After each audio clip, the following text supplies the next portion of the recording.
Okay, Wayne. Greetings, everyone, and thank you for joining us today. Today marks our 4th Unitarian Fall Forum. We appreciate your joining us because this is a different type of forum than we normally have. My name is Wayne Jennings, and I'm the host for today's discussion titled A World in Crisis, a rousing Sanibel discussion. Given today's current events, this discussion is certainly on target. We organize these forums as a congregational service to the community to support personal reflection, social action, and to encourage individual and collective growth for all of us here today. I'd now like to introduce the coordinator for today's forum, Susan Alcorn, the chair of our forum committee. She will introduce the topic and our speaker. Susan? Thank you, Wayne. I appreciate that. And I wish I could see all of you here in person this morning, but our webinar technology does not permit that. And we're working on being able to be in person here in Fellowship Hall as well as virtual. And we hope to be making progress, but we're dealing with technological issues and it's challenging. So anyway, in terms of today's topic, I just want to say there is no single topic, but many, given all the current issues we're facing and experiencing. And so we've developed this Sanibel discussion. So we're going to start with a 15-minute quiz on current events. And if our Zoom technology works, you will be able to vote and choose the answers to your questions, to our questions there on the quiz.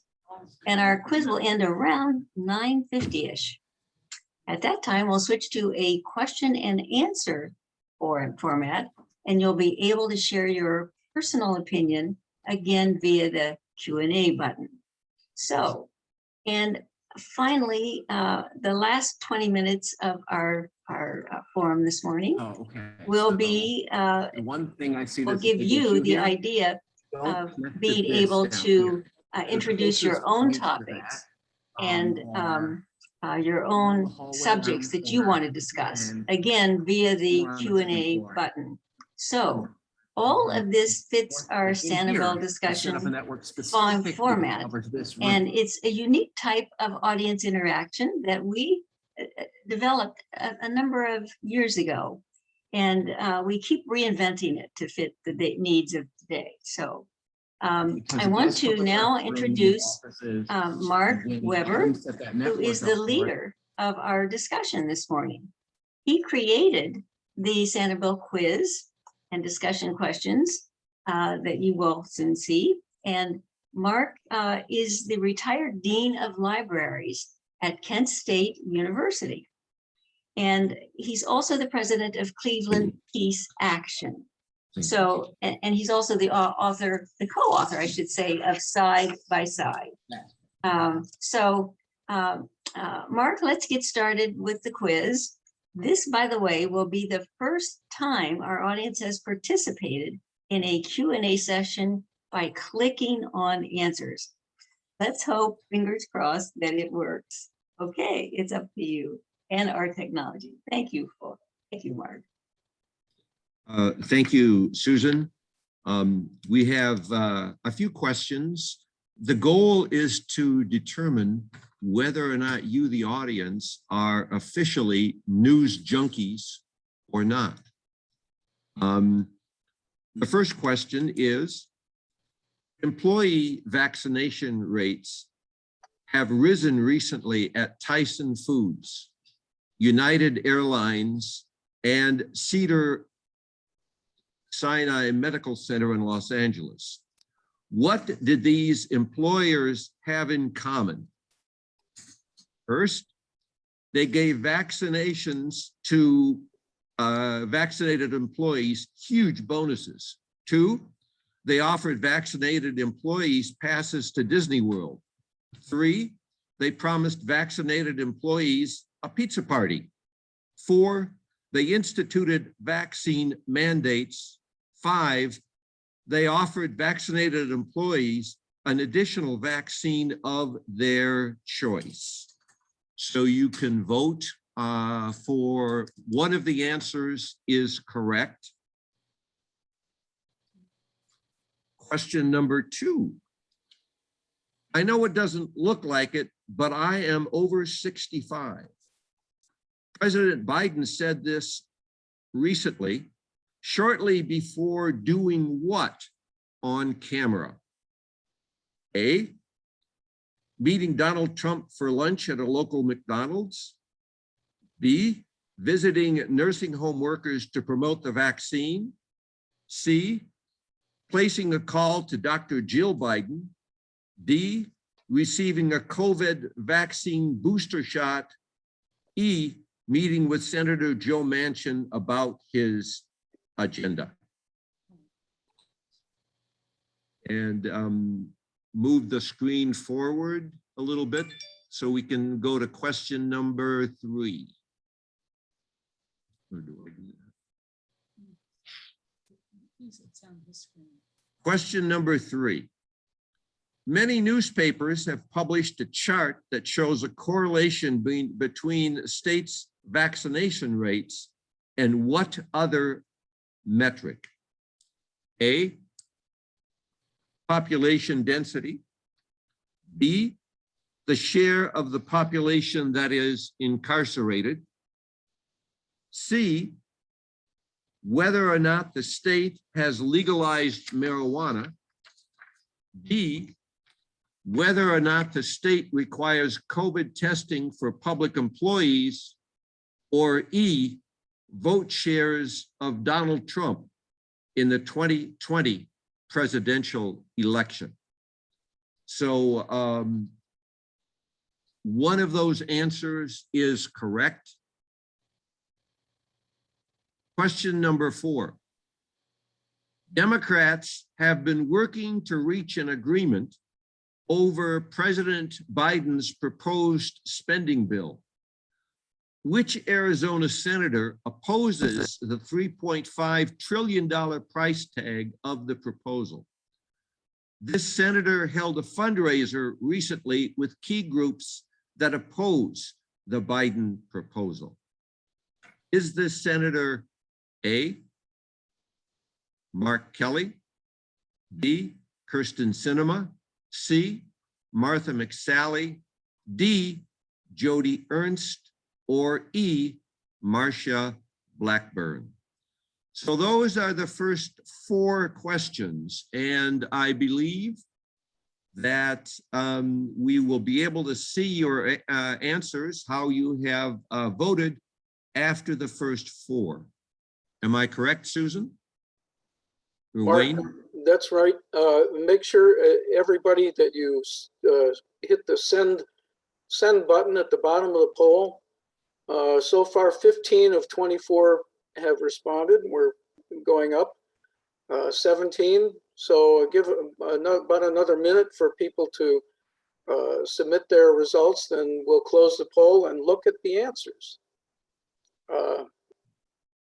which I think might be very interesting.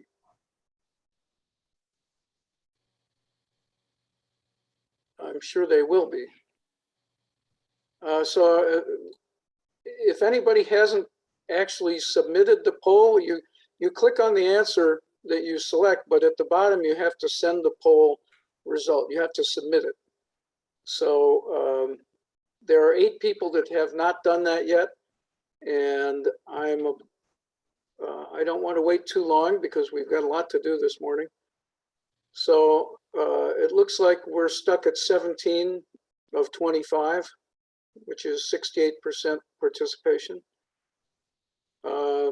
Going once, going twice. If anybody else hasn't submitted your answers yet, please do in the next 5 or 10 seconds, and we will we'll end the poll. And I'm going to end it right now. And here are the results. Can you see these results that I have shared? Yes. I can see them. Good. So question number 1, almost everybody said instituted vaccine mandates, although one person said they offered vaccinated employees additional vaccination of their choice. Mark, you want to comment on what the right answer is and how we did on that one? Well, we did pretty well. 94% said they instituted vaccine mandates, which is the correct answer. So on this question, it appears that almost all of those who voted are dedicated news junkies. Let's go to the second one. There are two different answers submitted. 3 people said visiting nursing home workers to promote the vaccine was what Biden said before he got his, but most people said receiving a COVID vaccine. Mark? Well, the president said this shortly before on camera, he got his vaccine, COVID vaccine booster shot. So we had 82% correct on that. How about number 3? Well, we have 3 different answers submitted here. The correlation between states' vaccination rates and what other metric? Population Wayne, density?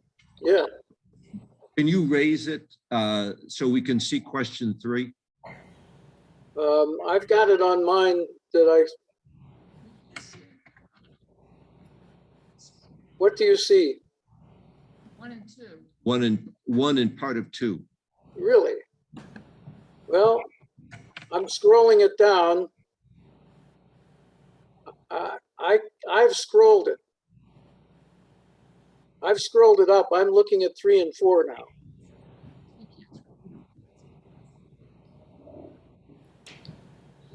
So I don't know what I can do other than stop sharing. Let's share it again.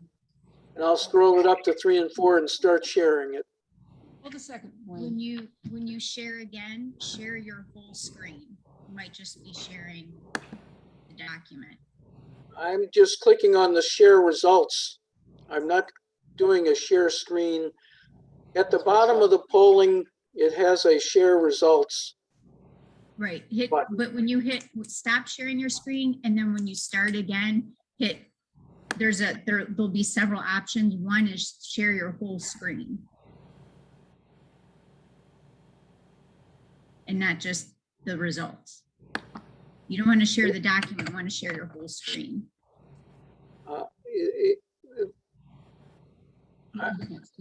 There's no option like that on what I'm looking at. The poll is here, and at the bottom of the poll, there's share results. The options under share results are view results from browser. I can try that. Let's see if I can do that. Do you see anything at all? Nope. No, we don't see anything, Wayne. Try it. Don't you have the normal share screen thing? Well, I'm going to try that because it didn't work the other way.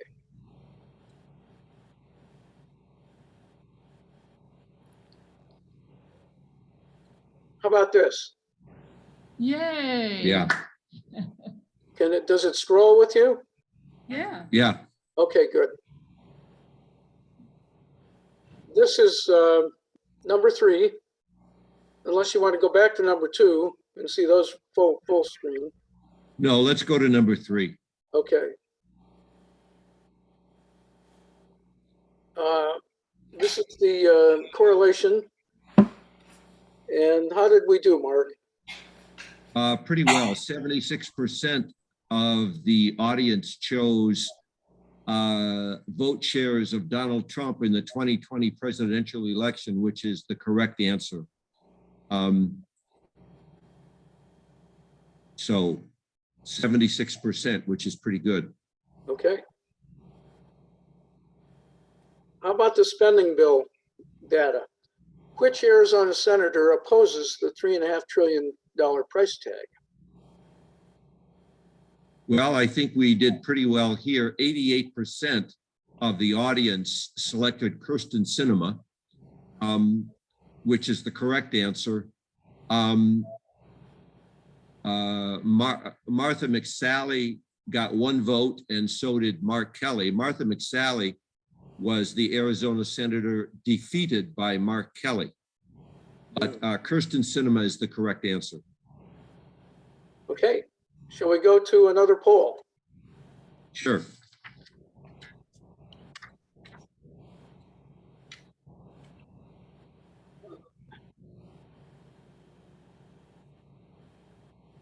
Number 2. Okay, the poll is launched. Britain's gas stations have experienced long lines and empty pumps. What is the most important factor causing the crisis?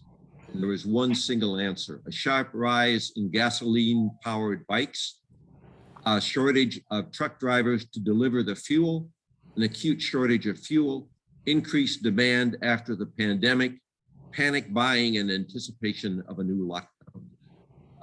There is one right answer, and you can select that. We'll go on to question number 2. On Sunday, October 3rd, voters in Germany went to the polls. Which party received the most votes? The Alternative for Germany Party, Angela Merkel's Christian Democratic Union, the Green Party of Germany, the Red Party, the Social Democratic Party of Germany. There is one correct answer. Can you scroll this down, Wayne? I don't have control over your scrolling. Okay. And let's see. Third question in this segment. The 6-week trial of R&B singer R. Kelly ended with which of the following verdicts? Guilty of tax evasion and money laundering, guilty of racketeering and sex trafficking, guilty of indecent exposure. No verdict was reached. The judge declared a mistrial, or acquittal on all charges.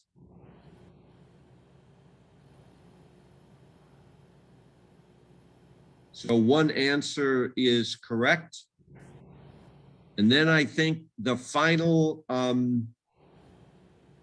question in this segment.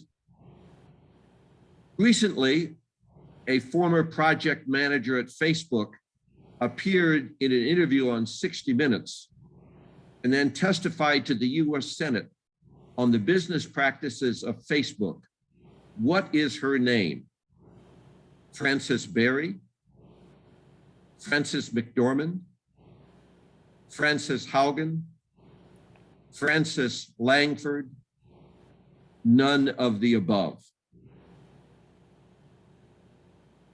Okay, now remember, you have to scroll your own poll. You have control of that. And as soon as you've clicked on 4 answers in the 4 questions, submit the poll and send it in, and we'll wait one or 2 minutes here to get some more results in.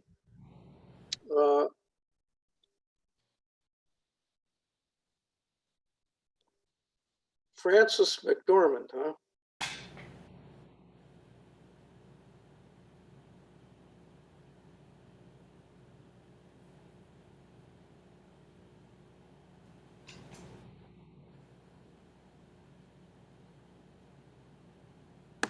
All right, we're at 20 of 29. We'll have about 1 more minute here, and then we'll close this one. And it doesn't look like we're getting any more additional submissions. Remember, you must send the submit button to send it in after you've clicked on all 4.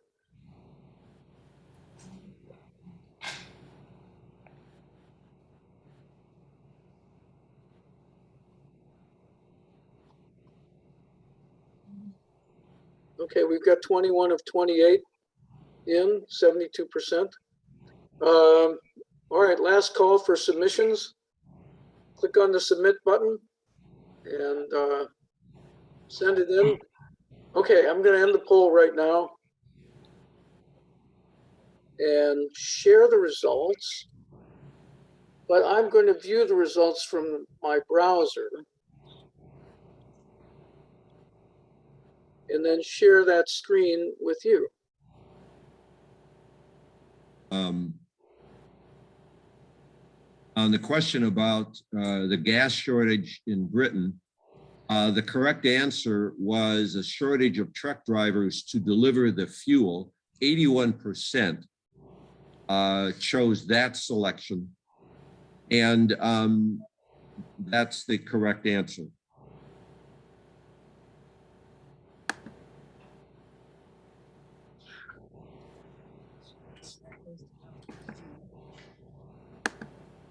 Did you just lose your screen share, Wayne?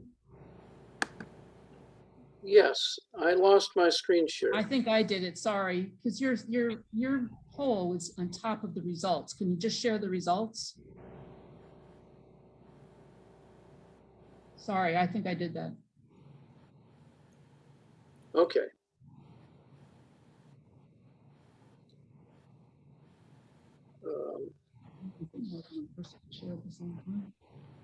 Okay, I got it here. It just takes a little while to do it this way.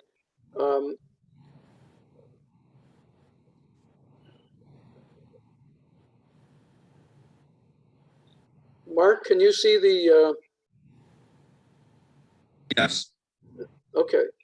So we'd go on to question 2. There's 2. So in early October, voters in Germany went to the poll, which party got the most votes, which is not a majority, simply a plurality. And 67% chose the Social Democratic Party of Germany, a vaguely center-left party, and that is the correct answer. The Christian Democratic Union with Angela Merkel had been in power for the last 16 years, but that has changed. The Alternative for Germany party is a far-right party, and the Red Party, which got no votes, is a far-left party. R&B singer R. Kelly, people have been paying attention to this, apparently. 86% got the correct answer, which was he was guilty of racketeering and sex trafficking. A few people voted for the other answers, 1 or 2, but racketeering and sex trafficking, guilty is the answer. And the last question in this segment, I tried to confuse everyone with Multiple all Francis. the answers having a first name of Francis, but the audience was not fooled. 71% chose Frances Haugen, the correct answer. Frances McDormand, you may remember her from the movie Fargo and several other important films. Frances Berry and Frances Langford are Hollywood personalities. None of the above did get 2 responses, but most of the audience, almost 3/4, suggested the right answer. So very good. Do we have time for another segment, or should we move on to the discussion questions? That's up to you, Mark. It's your choice. I've got the other poll ready to go if you want to do it. We'll do a couple, and then we'll move on right at 10 o'clock. Okay. Okay. You've got 5 minutes to do this poll. Well, we're only going to do a couple questions. Okay. We're going to do 2. In the upcoming film, No Time to Die, this film is Daniel Craig's last time playing James Bond. Which Bond film was Daniel Craig's first? Casino Royale, Goldfinger, Die Another Day, Skyfall, or Wild Bunch. There is one correct answer. And I'd like to skip, if we can. Well, we'll do the next question, and this will be the last question of this section. Which civil rights icon just turned 80 years old in October? Bob Moses, Julian Bond, Benjamin Jealous, Alice Walker, and Jesse Jackson. Which one is the correct answer? And we'll just vote on those two and then move on. Yeah.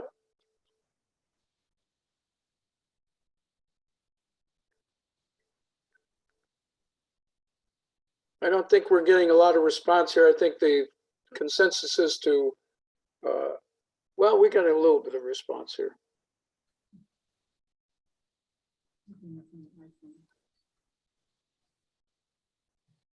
We're looking it up on the iPhones. Who cares about James Bond? Yeah, and Mark, one of the problems is we can't submit the results without completing all 4 questions. That's a Zoom trait. So I'm going to suggest we move on because we're getting, unless you want to go over what the correct answer is, especially to the civil rights icon. All right, well, the upcoming, the question on the James Bond film, Daniel Craig's first James Bond film was Casino Royale. Goldfinger, Die Another Day, and Skyfall were other James Bond films, but Craig wasn't in it. And The Wild Bunch was a classic Western film that had nothing to do with James Bond. Regarding the civil rights icon who turned 80 years old, that would be Jesse Jackson. Bob Moses and Julian Bond are no longer having birthdays because they are both of blessed memory. Benjamin Jealous is too young, as is Alice Walker. So Jesse Jackson. And let's move on to the discussion questions if you're ready. Okay, we are ready. Okay.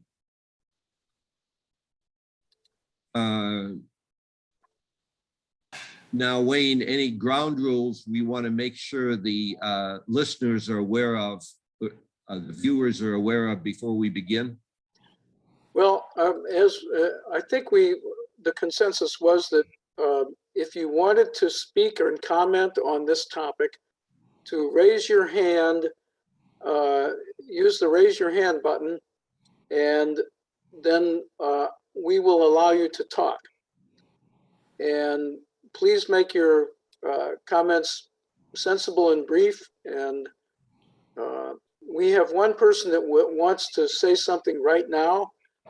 And I'm going to go ahead and allow that person to talk, but I don't have a complete name for you. Please give some identity to you when you start to talk. So we have EOJB, and you must unmute yourself.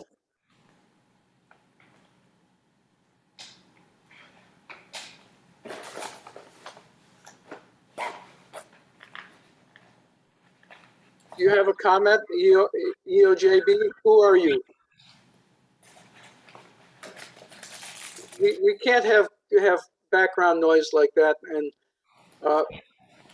if you're going to make a comment, make a comment. Mark, go ahead. Okay. Yeah, I don't think this person is going to speak. On October 5th, 2021, we heard testimony before the Senate Commerce Committee from former Facebook project manager Frances Haugen. Ms. Haugen testified about the business practices of Facebook, both here and abroad. In general, what did Ms. Haugen say, and do you agree or disagree with her testimony, and why? Okay, we've got Jean Martin. unmute yourself. I'm sorry, I raised in error. Okay, all right. And EOJB, you've unmuted yourself. If you're not going to talk, we're going to remove permission to talk because you've got background noise that's distracting. So you have to either say something or stay mute. Okay. Mark? Okay. If there are no other, any comments on question 1, we'll move to question 2. With the addition of Amy Coney Barrett to the Supreme Court, conservatives now have a 6-3 majority. Several writers have decried the fact that judicial appointments to the High Court are for life, making them unaccountable to citizens. Various pundits and commentators have suggested fixed terms for justices, a popular election of justices, and staggered judicial retention elections every few years in which voters decide if a particular justice would remain on the court or be removed. How do you feel on this issue and about any of the suggestions, or should the Supreme Court membership still be a lifetime appointment? The floor is open. Gary Shirk would like to make a comment. Gary?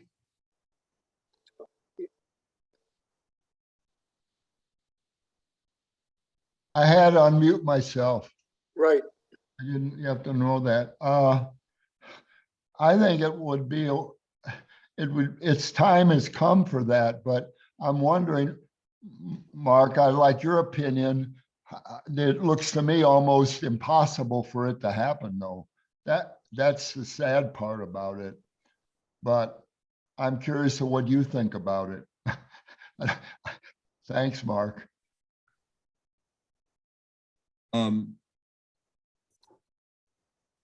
I guess my preference would be fixed 10-year terms,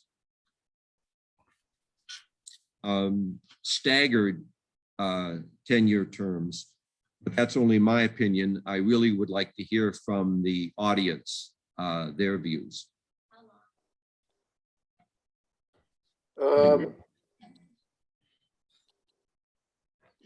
Cheryl Weinstein has a comment, I think, if she will unmute. I think, can you hear me? Yes, can you hear me? Yes. Okay. I really do not like elections for justices. I would agree with Mark. I fix terms for Supreme Court justices. They need to be long enough so it's less, quote, political than one might have otherwise. But I do believe that it should be for a fixed term, and elections for justices really don't make sense to me. Thanks. Thanks, Cheryl. Jean you've got your hand up, Jean. Are you I do have my hand up this in time. the comment mode? Yes. Yeah, I think that there should be fixed terms for Supreme Court justices. I hate waiting with bated breath to see if somebody is going to retire before the current president ends, because it has become so political. And I think that if we just know they have this long to be on it, it would be make a lot more sense. And at a lower level, I think that election of judges makes it political. What people vote for Democrat or Republican judges, which they shouldn't. That shouldn't be the basis of how they vote, even though they're not running as in those parties. We think about that. Okay, we've got one other comment from somebody whose name I don't recognize.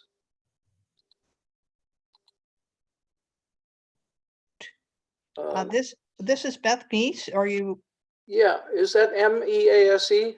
Yes. Okay, Okay. My comment is the Supreme Court's the one that sort of like authorized United Citizens, which was sort of the death knell of our democracy, as far as I can tell, when it sort of allowed the corporations to take over our political systems. And so I think as appointments to the judiciary are sort of like have the same problem, is that corporations will be sort of throwing their money into who gets nominated and voted in. So until we do something about dismantling the United Citizens ruling, we're sort of in trouble no matter what we do with limits on time in Supreme Court or how many people work on it or anything like that. That's my comment. That's good. All okay. right. We've got one Um, more from Bob Adams. One more comment. Bob, you need to unmute. Am I unmuted? You are. I would go for a fixed term of 10 years in that range. The problem with fixed terms is how do you arrange a replacement? And that has to be, I would not go for voting, general population voting, but for some sort of organization who would recommend judges who might then be voted on. That's my comment. Bye. Thanks, Bob. Jean has one more comment. Then we need to move to the next question, I think. So I just want to throw this out there. So we, the majority of us want to have fixed terms. How do we make that happen? Mark? Huh. We would have to have an amendment to the Constitution. Right. It seems like that would be the only way, and that would require the go through the process. Jim Rich wants to chime in on this. Jim? Well, I may be the one vote in favor of selecting justices by voting. The current process of selecting Supreme Court justices has allowed the political parties and their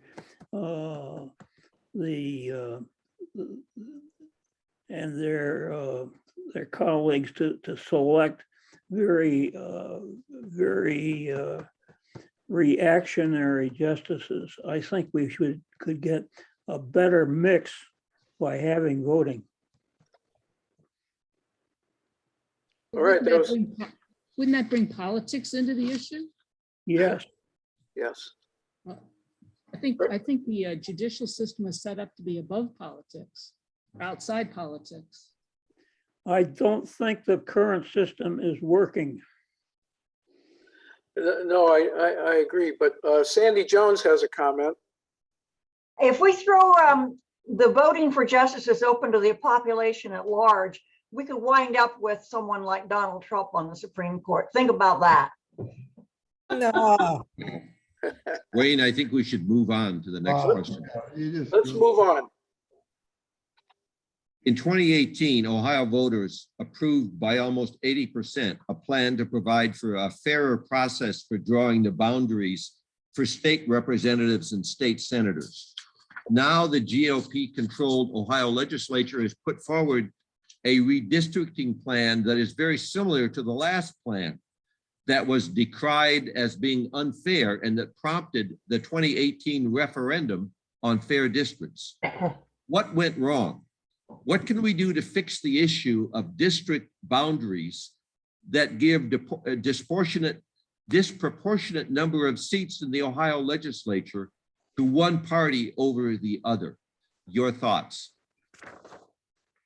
Good question. I think either Ken or Marlene has a comment. I'm not sure which one it is. Ken? It was Marlene. It was Marlene. Okay. But this isn't pertaining to the topic that we're going to discuss now. It had to do with the Supreme Court justices. Oh, okay. And I would say it is political even now. If the Senate is controlled by whoever it is, like McConnell and what he did, that has to be rectified.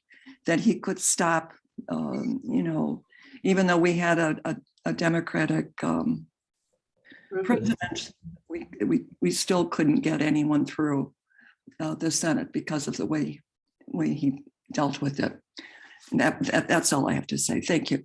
Okay, thanks. Thanks, Marlene. And gerrymandering.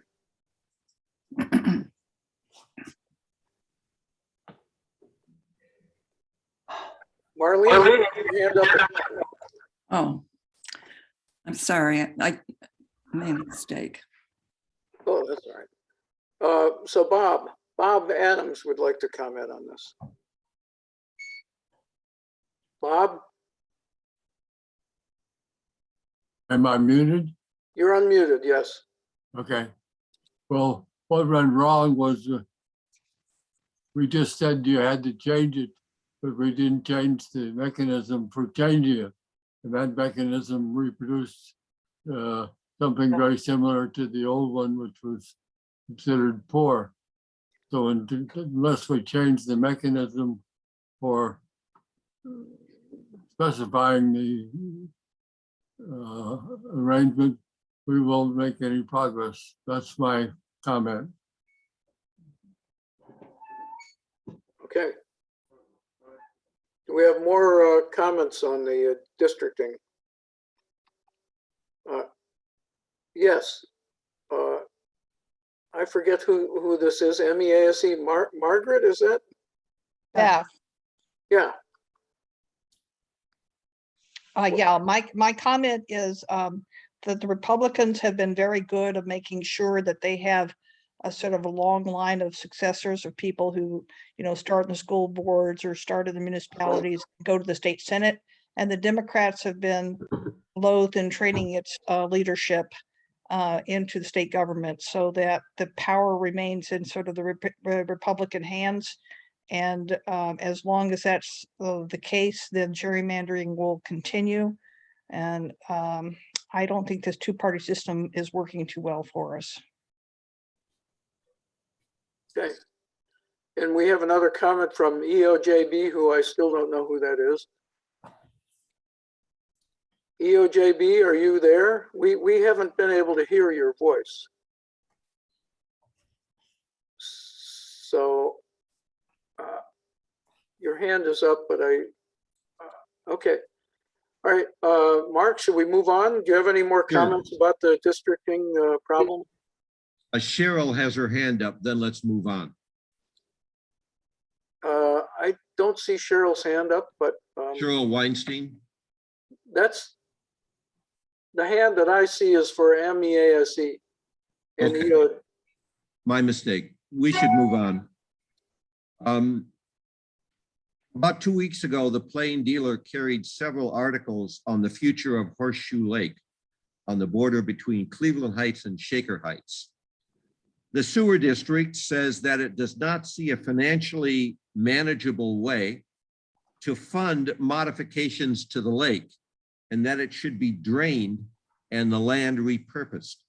Local residents, with Bert Stratton as one of their spokespersons, have decried the loss of the lake, which many fondly remember and which many see as an important part of the ecology of the area.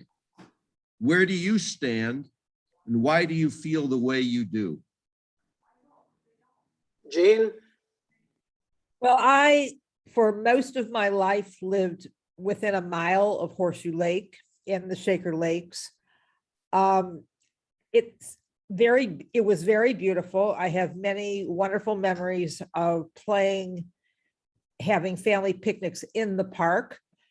And once a year for about 3 years, Shaker Heights had a regatta on the lake where they allowed people to, play on it. But the rest of the time, it was a pretty place to look at.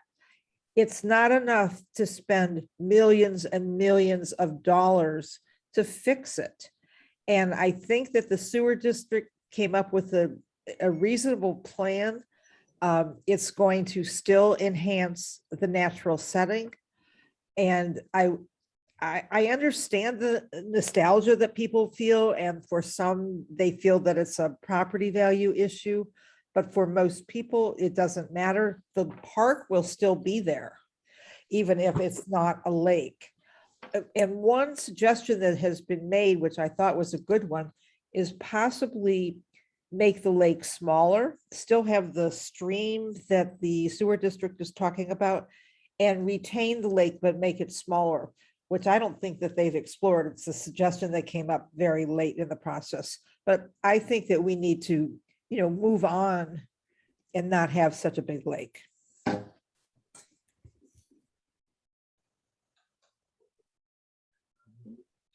Move on. Jim and EO, we're having a problem with EOJB, who has been trying to make comments, and we seem to not be able to get the audio through. And I'm sorry about that. I don't know why that is. There are a lot of Q&A comments that are very pertinent. Nancy King Smith. Nancy? Okay. Well, I really basically want to echo what Jean said. Horseshoe Lake has an emotional attachment for many people, and including me. But when I look at what the sewer district has proposed in terms of the environmental reasons for recreating or allowing for the natural stream that was there before the Shakers dammed it up, it makes sense from an aesthetic point of view. I think it'll be just as nice to have a varied park and keep Shaker Lake dredged and intact. So putting the resources toward that. And from a financial point of view, it definitely makes sense to not try to maintain a dam that has been compromised and is now unsafe. So I understand the emotional attachment to the Horseshoe Lake. It is not as big, or it's filling in as man-made lakes tend to do. And so I'm in favor of the sewer district's proposal. Wow. Thank you. Marilyn Brooks has a comment. I agree with the previous speakers. I have a sentimental attachment to the lake as well, but I can see the money being used in other ways that are more positive, and I would like to see it restored to the way it was originally. It seems to be that would be the ecological proper solution. Okay. EOJB has a comment. We've had trouble getting EOJB. I'm going to try something here to allow you to at least get a word in here. You've been promoted to a panelist, and if you can now speak, maybe not. Maybe that didn't work either.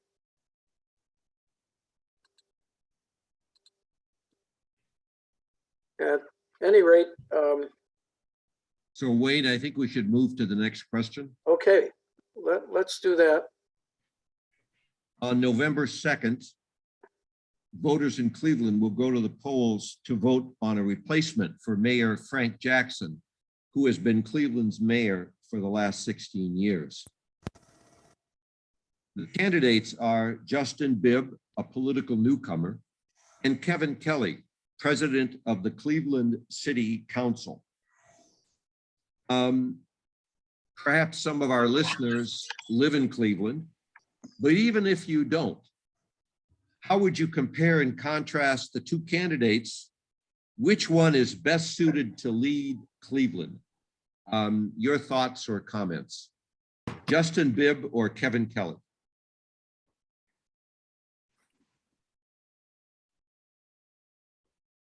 Okay, EOBJ has a comment we've never been able to hear, but Gary, go ahead, Gary.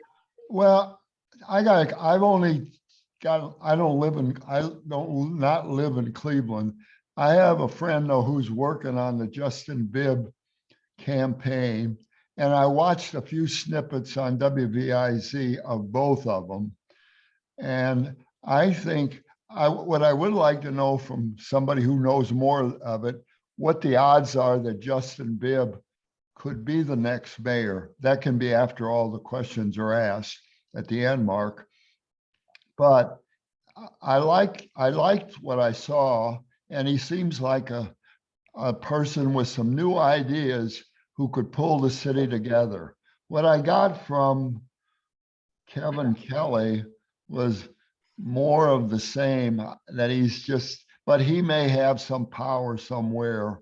And even if Justin Bibb gets elected, he'll still have to deal with, you know, all the unions. And you think the mayor or the president can make all these things happen, or even the minister, I could say, but you still have to deal with the situation that you find yourself. But I would like to know, if I wish I could vote, if Justin Bibb has a chance, if you know, Mark or Wayne or anybody else. Beth, you might know because you're involved with all this politics stuff. Okay. And lastly, Wayne, I think people should put their name forward. If they won't say their name and learn how to use Zoom, we're wasting everybody's time. I'm finished. Okay. Great, thank you. I agree. Yeah, please say who you are. I think Bob has a comment, and we still have trouble getting through to EOJB because the microphone must not be set up properly, configured on that computer. Am I unmuted? You're on, Bob.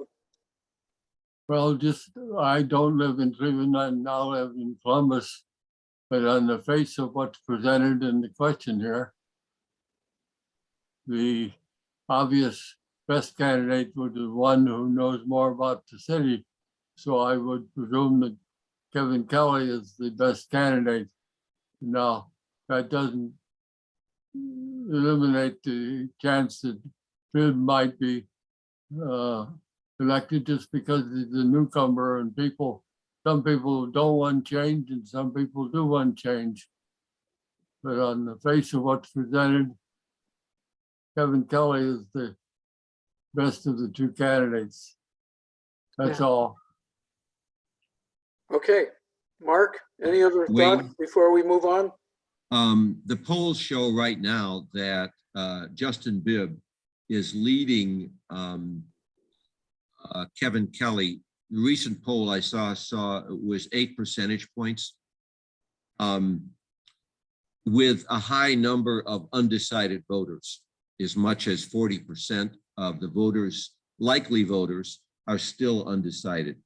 So let me make a suggestion, Wayne. I'm looking at the time, and perhaps we should go at this point to what we euphemistically call the open mic. In other words, we allow the participants to bring up a topic that they're concerned about, either nationally, statewide, or locally, and allow them to bring it up and then see if there are any comments. And we will try to do this for the remaining portion of our forum. So the floor is now open for comments from participants. Okay, and we have finally got EOJB as a panelist, and can you say anything at all? I guess not. Okay, we have a question coming in. What do we do about urban gun violence? Somebody would like to discuss that.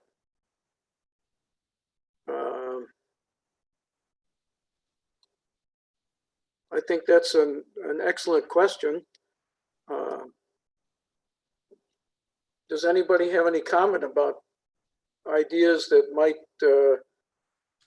might be applied to deal with that problem? No? I have often thought that one of the problems, bigger problems in this country is the urban rural divide, that we really need two sets of laws. Laws for the rural area and then laws for urban areas. And I think guns is in one area where they would be particularly difficult, because in an urban environment, guns mostly kill people. And in a rural environment, they mostly kill groundhogs or wolves or something. And I'm not advocating that, but I'm saying there is a big difference in the way people view guns in the urban environment and the rural environment. And handguns versus rifles is another issue.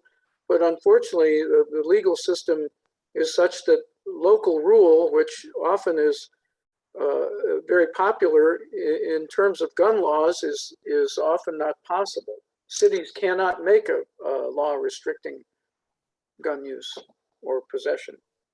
Anyway, we've got some hands up. Cheryl, what do you have to say? Can you hear me? Yes.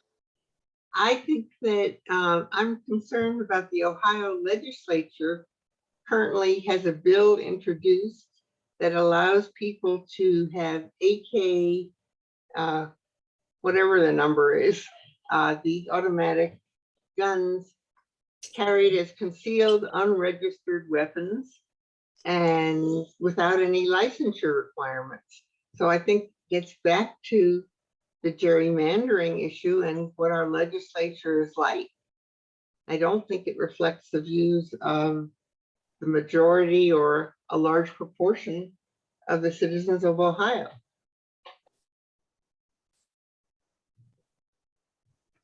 Can you hear me now? Who is this speaking? This is Eileen Beal, EOJB. Oh, you're on. Yes. Good. We've got you finally. I had to promote you to a panelist to get your audio to work for some reason. I don't know why. Thank you. Anyway, to me, the underlying problem for the United States and for Ohio and for Cuyahoga County is poverty. How do you address that? Now I'm muting myself. So. Thank you for that. Mark, do you have, there are a lot of economic issues on the table or out in the air. A lot of questions, not too many answers. Well, I think one of the issues, one of the problems is that in states, many states, the cities are Democratic and some of the suburbs. The rural areas tend to be Republican. And in many states, rural areas, as in Ohio, rural areas are overrepresented. So what happens is conservative state legislatures pass laws that prevent cities and other municipalities from passing gun control measures. And this is quite common, especially in red states with blue municipalities or blue cities. On the issue of poverty, yes, of course, poverty is the root cause of much of the violence, but also we have to do something about the control and manufacture of guns. Simply to allow for the unrestricted manufacture of almost any firearm, regardless of whether it is for hunting or its military grade, is dangerous and puts these military weapons in the hands of people who should not have them. May I make a comment following up on that one? I want to. Sure, please do. This is Eileen. Yeah. Yeah. So I'm a social historian by training. And in my opinion, and hope you don't think I'm just this wacko, I think that a certain percentage of the Republican Party is simply arming their militia in preparation for having an armed militia. Revolution. Yep.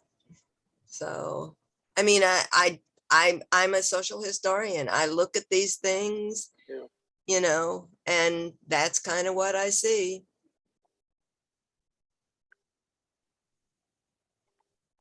Well, yeah, I have a sort of a, I won't call it an addiction, but more like a habit of listening to right-wing talk radio occasionally. And I would say that what you said is probably right on, is very true, that there's a certain segment anyway that is interested in a real revolution, a real, they call it, there's a term that's I heard the other day called national divorce. But it sounds very much like secession. I don't know if anybody else has come across this term, but it's being floated in right-wing talk radio anyway. And like advocating that the red states go off on their own and make their own country. Right. So anyway, any other comments, Mark? This is Bob Adams. I Bob. would like to comment that I agree that some parts of the country seem to be arming. What we don't know is how big a group of people this is going to be and how organized they can manage to get themselves.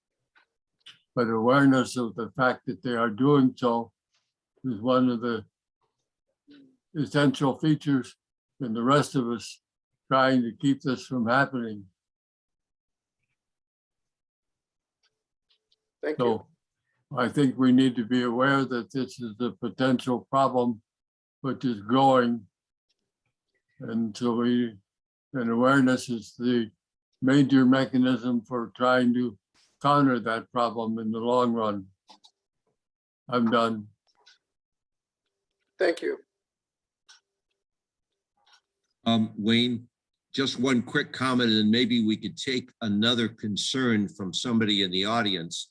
And my thought on secession is simply this: the issue of secession was settled by the Civil War. There won't be any secession, despite what these advocates might hope or think. And frankly, much of their base doesn't want secession either. But perhaps we could, we touched upon poverty a little bit. We talked about the issue of gun violence. Are there other concerns that people have that they'd like to raise for some discussion? I would like to comment on Mark's comment about succession. I agree that there probably won't be a successful succession, but a number of people are going to try, and that's going to cause a lot of turmoil. So I don't think it's settled by the Civil War. That was just one occasion where such attempts are started.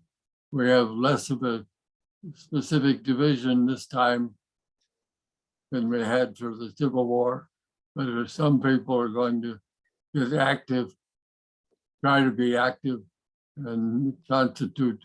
They want to tear down the current government because they're unhappy with one or more things. We've got three comments: Margaret, Jean, and Gary. Margaret? I think it's Margaret, M-E-A-S-E.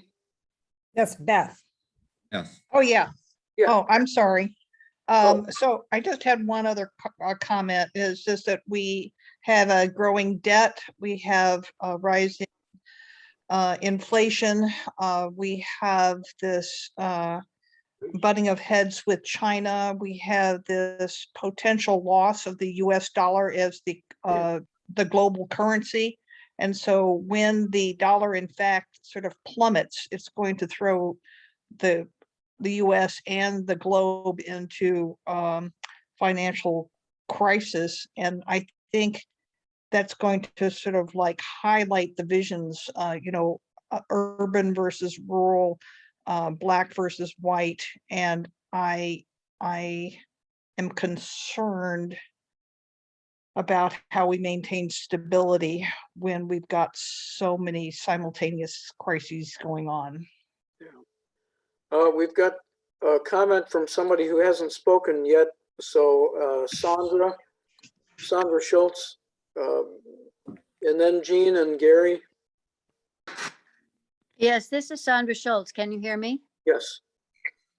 I was wondering what people feel or how people feel about President Biden's attempts to address some of the issues of poverty and raising and equalizing, the level of proficiency for everyone and opportunity. Do you feel that he's on the right track, and can we make it work, make it happen? Okay, Jean and Gary also had some comments on this. Jean? Well, I didn't have a comment. Oh, I didn't have a comment on that. I was going to raise a different issue. Well, okay, Mark, I'm going to let you direct traffic here. And Kathy Flora has a comment and has a question, I think, and she hasn't spoken yet, so I'll defer to her. Okay. Well, the question of will the Biden Build Back Better agenda lift every boat? I don't know. It seems like it should, but that's the kind of thing you don't really know if it'll work until you do it. I think it will work in terms of raising the standard of living for most people. It should. I'm concerned about a right-wing takeover in future elections. So I guess I would just comment and then move on to the people who have their hands up very patiently, that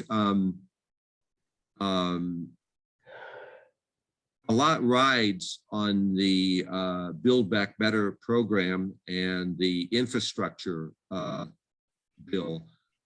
And most of my friends on the left support not passing one until you also pass the social infrastructure bill. But I disagree. I think we should pass the infrastructure bill now before the 31st, and then work on the social infrastructure, which does address some of Sandra's concerns earlier, or EOJB's concerns earlier about poverty. Of course, poverty is systemic, and but I do think we need to pass one of the bills as soon as possible. And then I would defer to Gary has his hand up, and then Wayne, you can take it from there. Gary? Thank you. I agree with all of what Beth had to say. She kind of covered my concern, is that the relationship that the US has with China. And, right now, Elon Musk got this big gigafactory building Teslas in Shanghai. But we also then read where China's got their eyes on Taiwan and all of the buildup of what's going on there. I'm wondering, I would like to know what you think of where we're going to go in the next few years with our relationship with China. It seems it's we live in such it's hard to be optimistic, maybe because I'm so old, but I wish I think I want to be optimistic, but I need to be realistic too. But I'm really worried about the relationship with the US and China.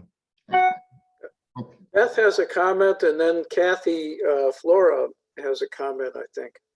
I think the US has a tradition of maintaining its industrial military complex. And so to deal with this issue of its economic tensions with rising power China, its sort of only known recourse is to institute a war of some sort, and Taiwan would be the excuse. But I think that the US does not know how to sort of like come up with a more sustaining economy for its citizens, like a universal basic income for people who cannot compete in today's capitalist structure. And so I just think that history repeats itself, and the US only knows how to sort of create war to deal with its economic issues. That's scary, lady. No. Kathy, do you have a comment? Yeah, I'm sorry. Mine was kind of sarcastic. It's a little too big to deal with here. I'm sorry. Okay. All right, Mark, what else do we have? Well, I would, let me just pose a question to the group. If by 2025, and China has the capability and launches a force to occupy and take over Taiwan, what should the response of the United States be? Oh my gosh. Committed itself to protect Taiwan. So it's a given unless. I don't think that's a Work imaginary possibility. I think it's quite likely to happen, and we need to have some kind of an answer to that problem. And I don't think there's, other than threatening to use our bombs on, to go to war with China, there's no other way to stop it. Yeah. Beth has a comment.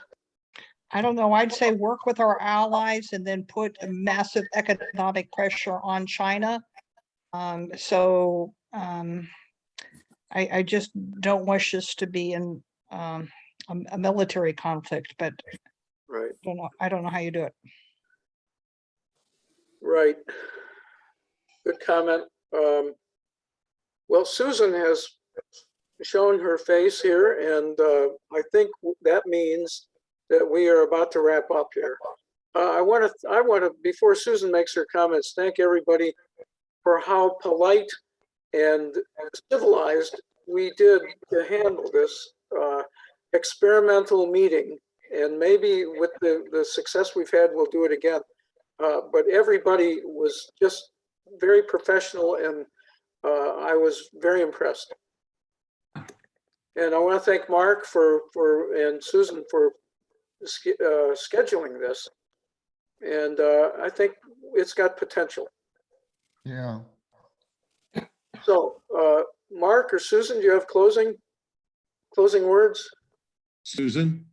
Yes, I do want to thank everybody, and I totally agree. We've learned a lot from this experiment, this kind of Sanibel discussion, and that's how you learn, is by doing.